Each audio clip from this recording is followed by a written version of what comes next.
This was a real blessing to me before I traveled into work this morning, and I hope it can be a blessing for y'all.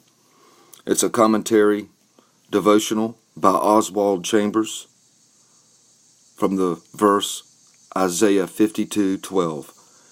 You shall not go out with haste, for the Lord will go before you, and the God of Israel will be your great rear guard.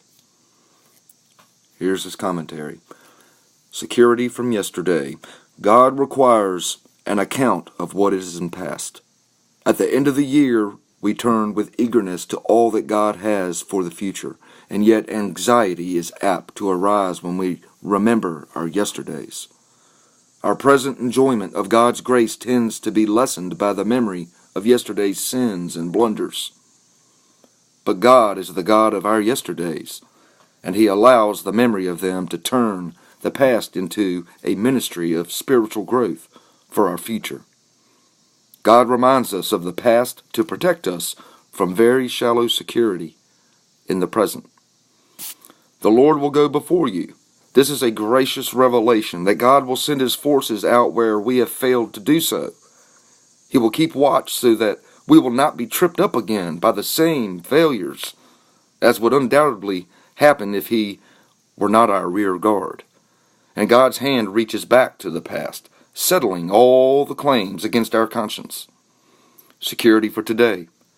You shall not go out with haste.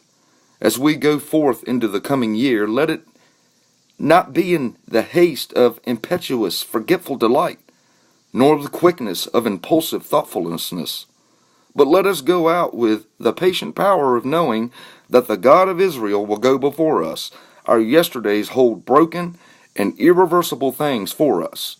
It is true that we have lost opportunities that will never return, but God can transform this destructive anxiety into a constructive thoughtfulness for the future. Let the past rest, but let it rest in the sweet embrace of Christ. Leave the broken, irreversible past in His hands and step out into the invincible future with Him. Till next time.